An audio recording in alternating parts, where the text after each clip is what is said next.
Hello friends, मैं निशान चौधरी आप सभी का अपने और आप सभी के चैनल द साइंस कॉमरेड में स्वागत करता हूं। जैसा कि आप सभी को पता है, मैं अपने रियल लाइफ एग्जांपल के थ्रू आप सभी के कॉन्सेप्ट को क्रिस्टल क्लियर कराता हूं। तो बच्चों, मैं निश्चित बैच में आप सभी को एनसीईआरटी की एक एक लाइन कॉन्सेप्ट क्रिस्टल क्लियर कर रहा हूं। तो बच्चों, आज उसी निश्चित बैच में मैं आपके लिए लाया हूं पार्ट 12।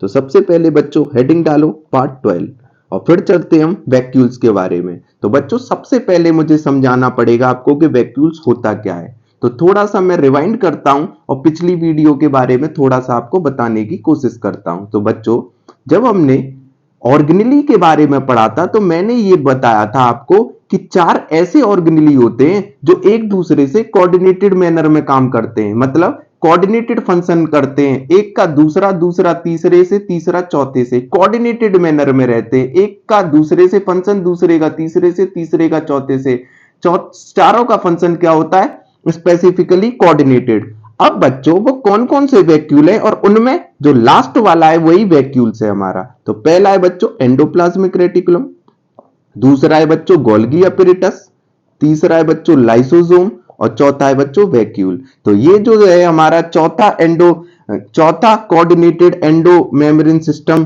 के तौर पर यूज होता है। अब बच्चों, एक और चीज मुझे आपको बतानी है वैक्यूल के बारे में। बच्चों, आप सभी ने पढ़ा है कि जो वैक्यूल है ऑर्गेनल, सबसे पहले तो प्रोकैरियोटिक सेल में मिलेगा, यूकैरियोटिक में। तो आपको पता है प्रोकैरियोटिक सेल में वैक्यूल्स नाम की कोई चीज ही नहीं मिलती। पहली बात तो ऑर्गेनली ही नहीं मिलते, केवल राइबोसोम को छोड़ के, और राइबोसोम्स भी मिलता है 70S। अब दूसरे नंबर पर बात करता हूं यूकैरियोटिक सेल।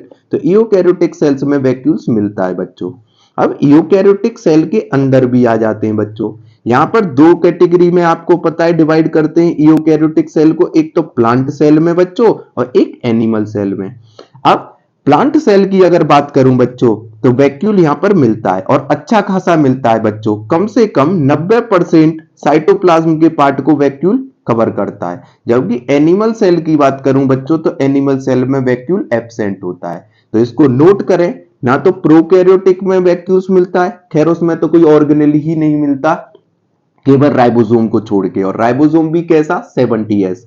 जबकि यूकैरियोटिक सेल के अंदर चलो बच्चों, प्रोकैरियोटिक सेल होता है, वो प्लांट सेल होता है, एनिमल सेल होता है। प्लांट सेल के अंदर 90% से ज्यादा पार्ट को कवर करता है साइटोप्लाज्म के को वैक्यूल, जबकि एनिमल सेल में ये एब्सेंट होता है। तो बच्चों, इतना आप अपने दिमाग में डालो।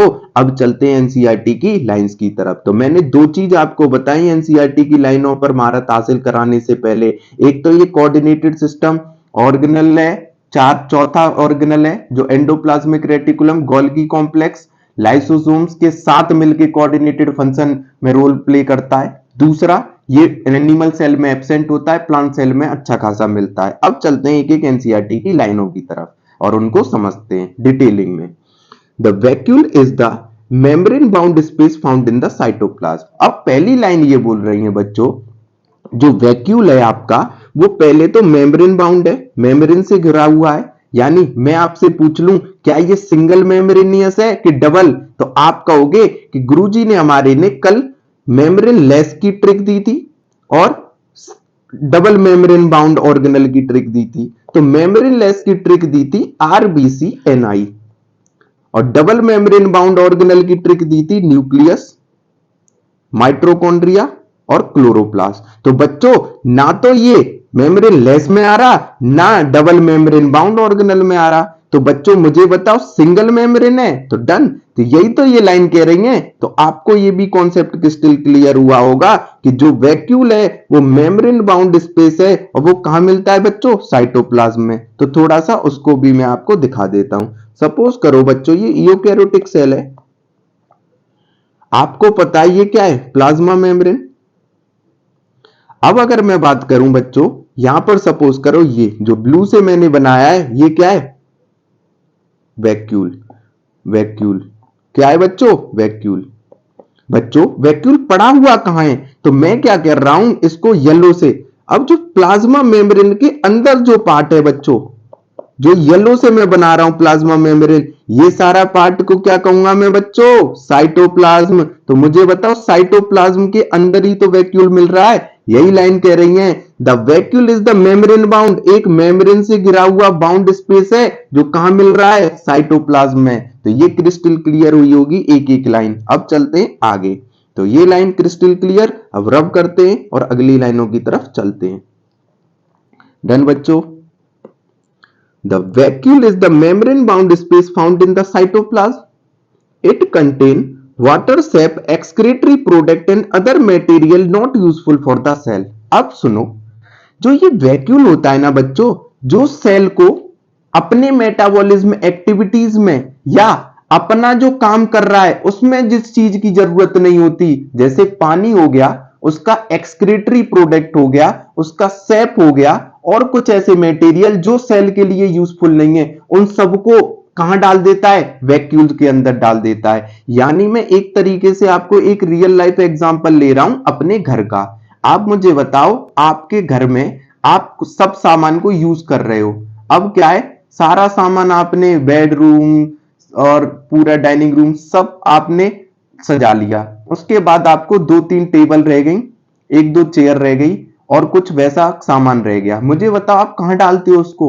आप क्या करते हो, उसको अपने घर में एक स्टोर रूम बनाया जाता है, उसमें आप उसको डाल देते हो। तो आपका जो स्टोर रूम है उसमें जो आपके यूजफुल चीज नहीं है उसी को तो डाल रहे हैं बच्चों। तो यही वैक्यूल का काम है बच्चों कि जो भी एक्सक्रीटरी प्रोडक्ट, वाटर, सेप और अदर मटेरियल जो सेल के काम में नहीं आता उसको हम वैक्यूल में डाल देते हैं। तो ये लाइन भी आपको क्रिस्टल क्लियर। अब चलते हैं आगे। The vacuole is bounded by the single membrane called tonoplast. मैंने आपको बताया था सिंगल मेम्ब्रेन से घिरा हुआ है, बिल्कुल। अब उस सिंगल मेम्ब्रेन को बोलते क्या है बच्चों, तो टोनोप्लास्ट। फिर से आता हूं, ये मैंने यूकैरियोटिक सेल बना लिया बच्चों, ये मैंने वैक्यूल बना दिया। अब वैक्यूल जो ये ब्लू वाली जो ये है, ये जो आउटर लेयर है, जो सिंगल मेम्ब्रेन बाउंड लेयर है, इसी को हम बोलते हैं बच्चों वैक्यूल की लेयर को टोनोप्लास्ट। तो इसको एक नाम स्पेसिफाइड कर दिया, क्या, टोनोप्लास्ट। इंपॉर्टेंट क्वेश्चन है बच्चों, आ जाता है कि टोनोप्लास्ट किसकी सिंगल मेम्ब्रेन बाउंड ऑर्गेनल है, तो किसकी है बच्चों, वैक्यूल की। अब चलते हैं आगे।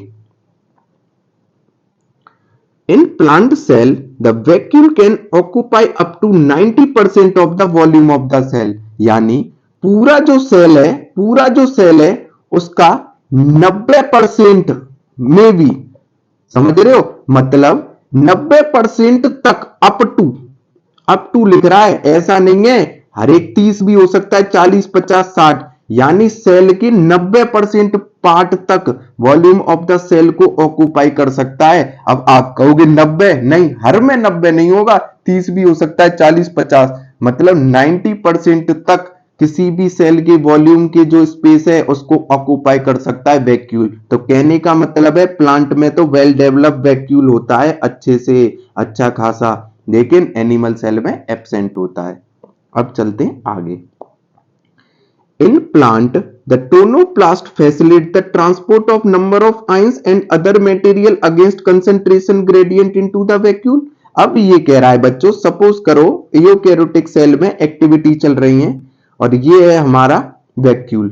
मुझे बताओ वैक्यूल की जो आउटर मोस्ट लेयर है इसको हम टोनोप्लास्ट बोल सकते हैं, टोनोप्लास्ट बिल्कुल बोल सकते हैं।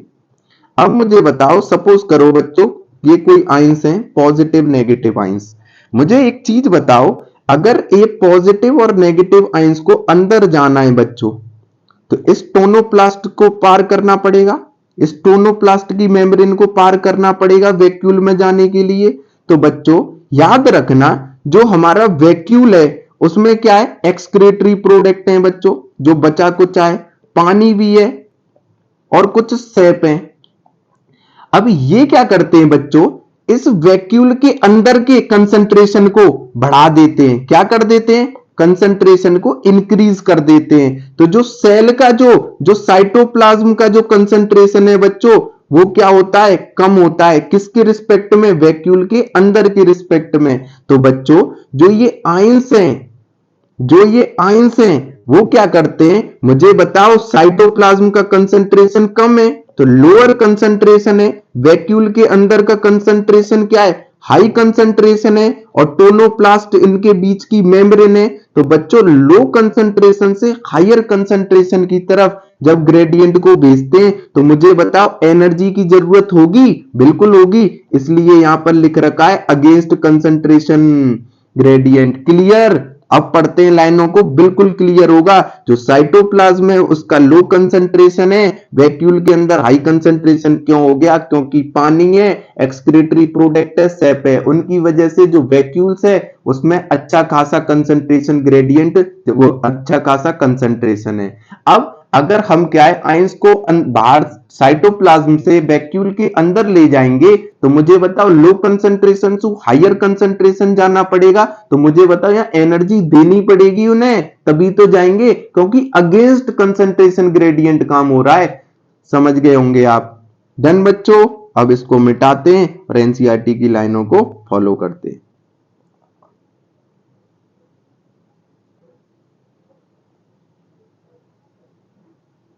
चलते हैं बच्चों।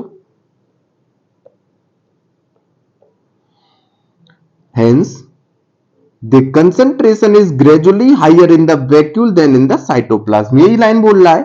In plant, the tonoplast facilitate the transport of number of ions and other material against concentration gradient into the vacuole. जो tonoplast है वो क्या करता है? नंबर ऑफ आयंस को फैसिलिटेट करता है कि वो अंदर आए, लेकिन अगेंस्ट काम करता है। क्यों करता है? क्योंकि जो वैक्यूल के अंदर का जो कंसंट्रेशन है कहीं ना कहीं साइटोप्लाज्म से ज्यादा है। तो ये लाइन भी आपको क्रिस्टल क्लियर हुई। अब थोड़े से इंपॉर्टेंट प्रीवियस ईयर क्वेश्चन पूछे जा चुके हैं तो थोड़ा सा ध्यान रखना। In amoeba the contractile vacuole is important for osmoregulation and excretion. यानी बॉडी के रेगुलेशन में और एक्सक्रीशन में अमीबा के अंदर एक कॉन्ट्रेक्टाइल नाम का वैक्यूल मिलता है जो क्या करता है? ऑस्मो रेगुलेशन और एक्सक्रीशन में हेल्प करता है। किसकी? अमेबा। इंपॉर्टेंट है बच्चों, ट्रिपल स्टार दे दो।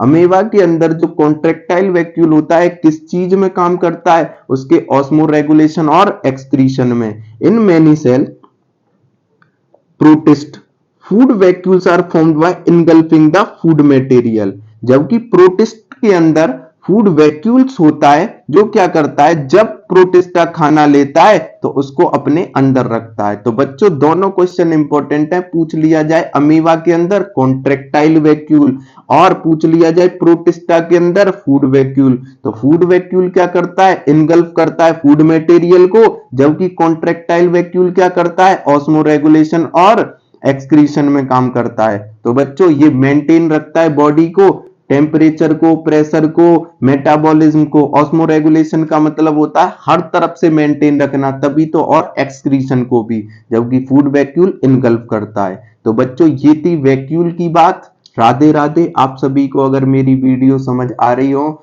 और एक एक एनसीईआरटी की लाइन क्रिस्टल क्लियर हो रही हो तो बच्चों वीडियो को लाइक करो, सब्सक्राइब करो चैनल को और अपने दोस्तों में बहुत ज्यादा फैला दो। तो धन्यवाद बच्चों।